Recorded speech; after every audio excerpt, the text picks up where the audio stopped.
Okay, so imagine this, right? You're walking early morning, Himalayan foothills, mist everywhere. Yeah. Sun's barely up. Wow. You're with Mayank Chhaya. He's kind of like our guide here, you know? I like it. And right away, you get this like contemplative vibe. Chhaya is talking about the mist, how it's clinging to everything. It's not just like weather, is it? No, it's more like visual, I don't know, like a visual representation of sunyata, emptiness. Which he just talked about with the Dalai Lama. Exactly. I mean, sunyata, big concept, right, in Buddhist philosophy. Huge. Not nothingness, like everything's connected, impermanent. Right, always changing. And you really feel that, like, in how he describes everything. Dew on the leaves, the fog, even this like, boulder he always stops at. Oh, I love that. It all makes you feel present, but also kind of unmoored. Yeah, like those Zen paintings. Yeah. Where the empty space is just as important as like the lines, the brush strokes. Totally. Stillness, balance within all the change. Exactly. But then, Chhaya throws us a curveball. Oh. He's looking at these tree burls, and get this, they remind him of radio knobs. Radio knobs. And from there, it's the leap, I know. He's thinking about this Bollywood song. Oh, I love where this is going. From like 1967. Classic. And it's so us, right? Our brains. Totally. 1 minute it's the universe, next minute it's like that catchy tune you can't shake. Yes.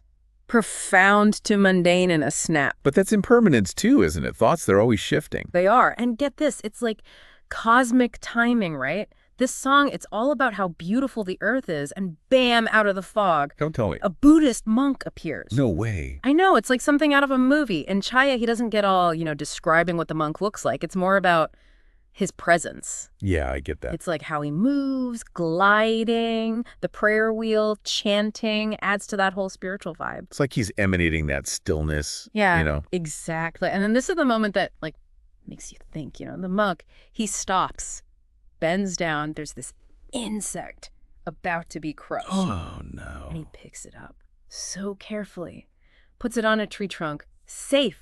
It's such a small thing. I know, right. It says so much, ahimsa. Right, non-harming. Yes, and it's not just about like that one bug. It's like everything's connected, like sunyata. So Chhaya's, he's like, why save this one when you probably stepped on others without even knowing? Good question. And the monk's answer, so simple, because I saw it.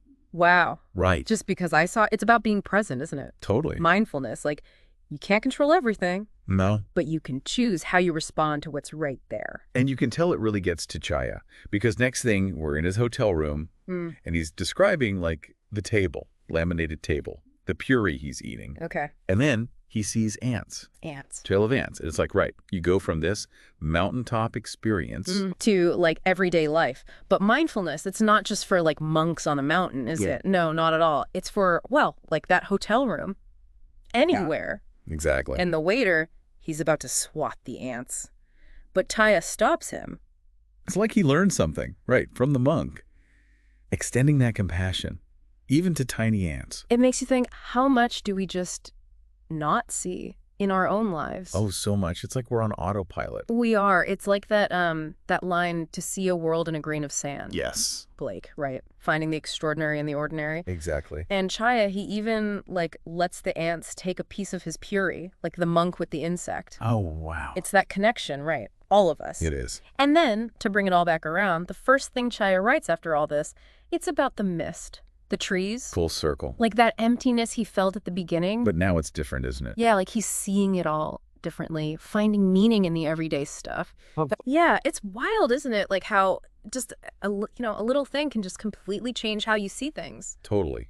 And the way he like mixes those big ideas, those big insights with just normal life stuff. It's not like, oh, you got to be a monk on a mountain to get this. Right, exactly. It's about finding those moments, yes. Right? Like just being aware wherever you are. Yeah, and he does it with like a little humor too, yeah. Which I appreciate. Who'd think a story about emptiness and, enlightenment would have like a Bollywood song from the 60s. I know, right?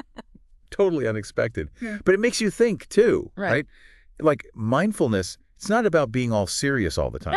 No. It's about like observing your thoughts, not judging them. Yeah. So one minute you're contemplating the universe, the next you're humming some catchy tune. And that's okay. Yeah. That's part of it too. Oh, and speaking of details, did you notice he mentions what he's eating at the hotel? Puri, suki sabzi, masala tea. Yeah. He even like throws in this little, aside to the reader, like, if you don't know what that is, tough luck. I thought that was funny. Yeah, it's like he's acknowledging the culture, right?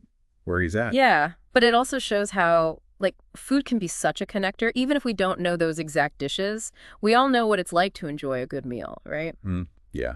Food, it's sensory, it's cultural, Mm-hmm. but it can also make you think, Totally. And it made me think about Chhaya himself, like he's Indian, a journalist, a writer. Oh, yeah, that's an interesting point. And he often brings that into his work, his background. It adds another layer, doesn't it? Like, it's not just a universal story. It's also rooted in a specific place. And that makes it even more, I don't know, engaging, I think. Yeah, definitely. It makes you think about how, like, where we come from, our experiences, they shape how we see these big ideas, right? Exactly. And that's what I like about this piece. It's both personal and universal. Yeah. It's about this one guy on this mountain path, but it's also about like compassion, awareness, searching for meaning. Those things that connect us all. Yeah. And he's kind of inviting us to see it through his eyes, Right. And in doing that, he helps us see it in a new way. Exactly. Like, there are many ways to, to understand these things, and we can learn from each other, even if our experiences are different. Absolutely. That's so important. It really is something, huh? Like, he takes you from emptiness to, like, ants. Right. To this whole idea of, like, really seeing what's right there. And it's all because of that one, little encounter on the mountain. It's the power of stories, isn't it? It is. Like, one little thing can change your whole life. Makes you think you don't need to, go on some big retreat or anything. No, not at all. Like, meaning, connection, it's all around us. If we just, like, open our eyes. Exactly. Yeah. And it all starts with that seeing, because I saw it. I know, right? That line just stuck with me. Me too. It's like a reminder, right? Be present. Yeah. Really look at things. Not just, go through the motions. Yeah. But, like, how do we actually do that? In real life, I mean. Being mindful all the time. Well, there's a lot of, techniques and stuff. But I think it starts with just noticing things. Noticing. Yeah, the small stuff. The things we usually just tune out, Like what? Give me an example. Like the light through the leaves or birds singing. The feel of, like, the ground under your feet. I've been trying to, like, be more mindful lately. And I found just taking a few minutes to, like, breathe, really focus on my breath. Oh, yeah. Breathing's huge. It helps so much. Like, it calms everything down. It's like a minification for your brain. It is. Yeah. But it's not always easy, Like, my mind, it just wants to, like, worry about stuff. Oh, tell me about it. Or think about, like, things that already happened. Do you have any, like, tips for staying, present? One thing that helps me is to, like, focus on my senses. If I notice my mind's wandering, I don't know. I pay attention to what I can see, hear, smell, whatever. Oh, interesting. So it's like grounding yourself. Yeah, through your senses. And, the setting of this story, it kind of helps too, I think. The Himalayas, you mean? Yeah, the mountains, the mist, that whole peaceful vibe. It's like its own character almost. It is.